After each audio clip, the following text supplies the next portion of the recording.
सभी भक्तों को राधे राधे। ब्रज 84 कोस परिक्रमा मार्ग नंदगांव में स्थित यशोदा कुंड के पास में ये एक सिद्ध गुफा है। जी हाँ, जिसको कहते हैं भजन स्थली। आप देख पा रहे होंगे यहाँ पर लिखा हुआ है पूज्यपाद श्री श्री 1008 श्री बालकृष्ण दास जी महाराज की ये भजन स्थली है। जैसे नाम से ही आप क्लियर है कि यहाँ पे बहुत से साधु संत बैठ करके उस गुफा में भजन करते हैं, भगवान का ध्यान करते हैं। तो ऐसे आज हम लोग गुफा के दर्शन करेंगे आपको इस चैनल के माध्यम से। तो जो लोग नए हैं वो चैनल को सब्सक्राइब कर लें। और अब हम लोग देखिए चल रहे हैं अंदर की ओर। यहीं पे ये गुफा विद्यमान है। आप ऊपर देख रहे होंगे कि ये महाभाव रस गंभीर कुंज मंदिर, इसका निर्माण किया गया है। और इसी मंदिर के हम लोग चलते हैं और महाराज जी यहाँ पे विराजमान हैं। इन्हीं के नाम से ये भजन स्थली कहा गया है। ये महाराज जी श्री श्री 1008 श्री बालकृष्ण दास जी महाराज के आप प्रतिमा स्वरूप के दर्शन कर रहे हैं। कितना सुंदर सी विग्रह विराजमान है। जैसे बाबा दिखते थे अपने जीवन काल में, वैसे ही यहाँ पे शिव विग्रह इनका यहाँ पे ऐसे बनाया गया है। ये इस चीज़ का प्रतीक है कि भजन से ही सिद्धि प्राप्त की जा सकती है। इसलिए ऐसा ये सिद्ध भजन स्थली, ये सिद्ध गुफा है। ये नंदगांव में ये स्थित है। आप लोग देख पा रहे होंगे कि इनका जो आविर्भाव है, इनका जो जन्म हुआ है वो संवत 1975 29 नवंबर 1918 में हुआ था। 29 नवंबर 1918 को इनका आविर्भाव मतलब जन्म हुआ था। और इनका जो तिरोभाव मतलब इनका जो यहाँ से पयान है वो 24 मई 1995 को हुआ था। तो ऐसे सिद्ध महापुरुष के आप लोग दर्शन कर रहे हैं। और इनकी अब हम लोग जो है परिक्रमा करते हैं। कितना सुंदर यहाँ पे मंदिर भी इनका बनाया गया है, ये देखिए। और अब हमारे साथ ऐसे ही एक यहाँ पे संत हैं जो इसी गुफा में रहते हैं। उनसे हम लोग पूछते हैं, उनसे जानकारी लेते हैं। महाराज जी, ये जो स्थान है वो किस लिए प्रसिद्ध है? जय, ऐसे संतों ने यहाँ भजन किया। इन्होंने 6 साल में यहाँ भगवान के दर्शन किए थे। 6 साल 1938 से 1944 तक इन्होंने भजन किया था यहाँ। ये गुफा है नीचे पीछे, हाँ, वहीं पे भजन किया एकदम भगवान के, वही उसी गुफा के अंदर। और इनसे पहले भी और संत भजन कर गए हैं। उनके जो सिद्ध हो गए हैं, उन्होंने भगवान के कन्हैया जी के दर्शन पाए थे। उनके भी इनको दर्शन हुए वो उसी गुफा के अंदर। अच्छा। हाँ, तो इन्होंने उस गुफा में 6 साल तक लगातार बैठ कर भजन किया है। किया था। गांव से ही रात में कभी 4 सुबह भजन, गांव से ही रोटी मधुकरी लेके आते थे। और उसके बाद बस प्रसाद पाने के बाद उन्हीं के भजन में लग जाते भगवान के। हाँ, ये सामने यही गौचारण मार्ग है।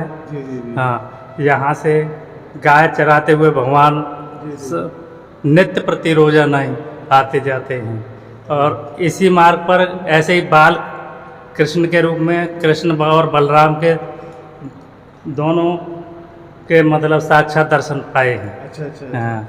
जी हाँ, ये आप बगल में जहाँ से हम लोग आए हैं, यहाँ से ये रास्ता है। जी, यही गौचारण। जी हाँ, ये गौचारण रास्ता है। और यहीं से कृष्ण बलराम गायों के साथ में गौचारण करते थे। और उन्हीं के साक्षात दर्शन यहाँ के जो सिद्ध महापुरुष जो बालकृष्ण दास जी महाराज हैं, इन्होंने किया है। और वो उस सिद्ध गुफा में बैठ करके इन्होंने 6 साल तक तपस्या की थी।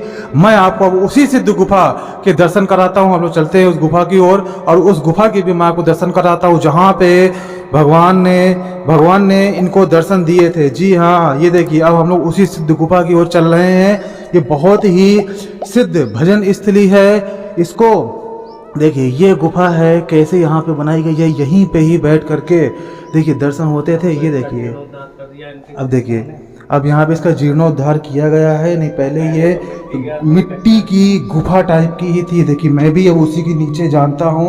ये बहुत ही सक्रिय है, लेकिन फिर भी मैं आपको दर्शन कराऊंगा इस यहाँ पे जा करके। और यहाँ पे पहुँचना ही अपने आप में बहुत किसके बाद। ये देखिए, ये ऐसा छोटा सा यहाँ पे ये स्थान है। अब हम लोग उसी सिद्ध स्थान पर आ चुके हैं। ये देखिए, यहाँ पे बैठ करके बहुत ही असीम शांति और सुख का अनुभव होता है। कैसी ये गुफा यहाँ पे है। कहते हैं भगवान को जो भजन होता है वो शांति और शुद्ध वातावरण में ही होता है, और ये ऐसा ही ये गुफा है। यहीं पे ही बैठ करके इन्होंने बाल कृष्ण दास जी महाराज ने 6 साल तक तपस्या की थी और भगवान श्री कृष्ण और बलराम जी के दर्शन किए थे। ऐसे सिद्ध पावन स्थान के आप लोग दर्शन कर रहे हैं। इसको सिद्ध गुफा भी कहते हैं। यदि आप लोग यहाँ पे आए तो इस स्थान पर जरूर आए, और यहाँ पे आकर आप देखेंगे कि कैसे गुफा है। ये गुफा टाइप की लगती भी है। तो आप लोग यहाँ पे आइए और इनके दर्शन कीजिए। आप लोग हमारे यूट्यूब चैनल के माध्यम से इस तरह के अद्भुत और अलौकिक स्थानों के दर्शन कर पा रहे हैं। तो जो लोग पहली बार इस चैनल को सब्सक्राइब कर ले और साथ ही साथ इस वीडियो को शेयर करें, क्योंकि बहुत से भक्तों को इस स्थान के बारे में नहीं जानकारी है, तो उनको भी इस वीडियो के माध्यम से जानकारी प्राप्त हो पाएगी। बोलो श्री कृष्ण महाराज की जय, श्री बलराम भगवान की जय। उसी स्थान पर एक विचित्र और अद्भुत गुफा के मैं दर्शन करा रहा हूँ आपको। जी हाँ, ये देखिए कितनी अद्भुत ये गुफा है, और जैसी गुफा होती है उसी तरह की ये गुफा अभी भी है। मैं आपको अंदर से ले जाकर के भी इसको मैं दिखाऊंगा। और इसमें जो संत नंद किशोर दास जी महाराज इस पे बैठ करके तपस्या करते हैं और अभी भी वो हैं, उनसे भी मैं बात करने की कोशिश करूंगा। और मैं आप लोगों के लिए इस गुफा के अंदर जा रहा हूं। इस गुफा के अंदर देखते हैं क्या क्या चीज़ें हैं। और ये ऐसी गुफा है कि गर्मी में भी आपको ठंडक का एहसास देती हैं। ऐसी ये पावन और अद्भुत गुफा है। ये देखिए कैसी सकरी और गतली के अंदर नीचे आपको अंधेरा दिख पा रहा होगा, लेकिन फिर भी मैं आपको दिखाने की कोशिश करता हूँ कि यहाँ पे गुफा कैसी है।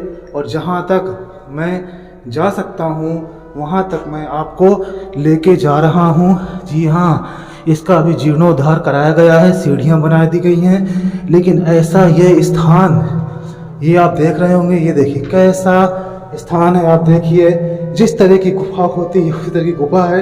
हम लोग पृथ्वी धरती से काफ़ी नीचे की ओर हैं, आप देख रहे होंगे।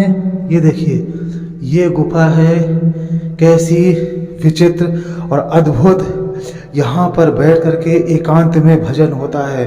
ये देखिए ये पावन स्थान, ये ऐसी विचित्र गुफा। ये देखिए ये स्थान, ये हम लोग बहुत अंदर चलने के बाद ये स्थान है। यहाँ पर बैठ करके यहाँ पे भजन करते हैं। ये देखिए ये कितना अच्छा स्थान यहाँ पे बनाया गया है। आप हमारी इस वीडियो के माध्यम से देख रहे हैं, और हम लोग भी इस गुफा में बड़ी कठिनता से यहाँ पे आए हैं। और हम लोग ये देखिए आप यहाँ देख रहे होंगे, ये एक जंगला, यहाँ से हवा आती है या फिर रोशनी आती है, और यहीं पर ही एकांत में बैठ करके यहाँ पे तपस्या करते हैं। अच्छा, यहाँ पे कौन से महाराज जी यहाँ पे तपस्या करते थे?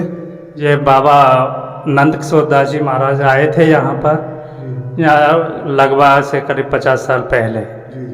उन्होंने ही अपने लिए यहाँ भजन किया, बनाया। इसके बाद ये यहाँ पर ऊपर देखेंगे वो बाबा सिद्धेश्वर नाथ जी महाराज का मंदिर, दुर्गा मैया का मंदिर और एक हनुमान जी का मंदिर उन्होंने ही अपने टाइम में इनको बनवाया फिर। हाँ, तब से उनके वो यहाँ से तो चले गए, वो दूसरी जगह निवास कर रहे हैं। और इसके बाद और संत आते रहे, चले जाते रहे। अब करीब लगभग 8-10 साल से हम यहाँ हैं। और यहाँ पर ही जनवरी के महीने में जाड़ों के दिनों में 1 महीने का रामायण का पाठ भी करते हैं। अच्छा। अखंड रामायण 42 दिन का पाठ होता है। 42 दिन का पाठ? हाँ, ये करते हैं लगातार। बहुत सिद्ध स्थान के आप लोग दर्शन कर रहे हैं, ऐसा पावन स्थान। और यहाँ पे इसी स्थान पर बैठ करके आसन लगा करके एकाग्रचित होकर के ध्यान में मग्न होकर के यहीं पे तपस्या करते हैं। क्योंकि यहाँ पे कोई भी बाहरी जो सांसारिक माया, मोह माया है, उनसे कोई भी मतलब नहीं रहता। सिर्फ और सिर्फ चित्त भगवान में एकाग्र करके इस स्थान पर बैठ के भजन करते हैं। क्योंकि स्थान का भी बहुत बड़ा महत्व होता है। जो पुराने ऋषि मुनि होते हैं वो गुफाओं में भजन क्यों करते थे? वो इसीलिए करते थे कि जो आंखें होती है, आंखें हमें सांसारिक माया को देखती हैं और आंखों के द्वारा हमारा मन विचलित होता है। यदि मन विचलित होता है तो भजन पूजन में मन बिल्कुल भी नहीं लगता है। तो इसलिए मन को एकाग्र करने के लिए बड़े बड़े ऋषि मुनि भी गुफाओं के अंदर, कंदराओं के अंदर जाकर के तपस्या करते थे और बड़ी देर देर तक तपस्या, सालों युगों तक तपस्या करते थे। और ऐसे ही कलयुग के समय में भी इस ब्रज भूमि स्थली में नंदगांव में यह एक ऐसा पावन स्थान, यहाँ पर आप लोग ऐसी गुफाओं के दर्शन कर रहे हैं जहाँ पे अभी भी ऐसे कुछ विचित्र संत हैं जो यहाँ पर बैठ करके तपस्या करते, भगवान का भजन करते हैं। बोलो भगवान भोलेनाथ की जय, बोलो श्री कृष्ण महाराज की जय, बोलो सभी संतों की जय, सभी भक्तों की जय। जय श्री राधे श्याम।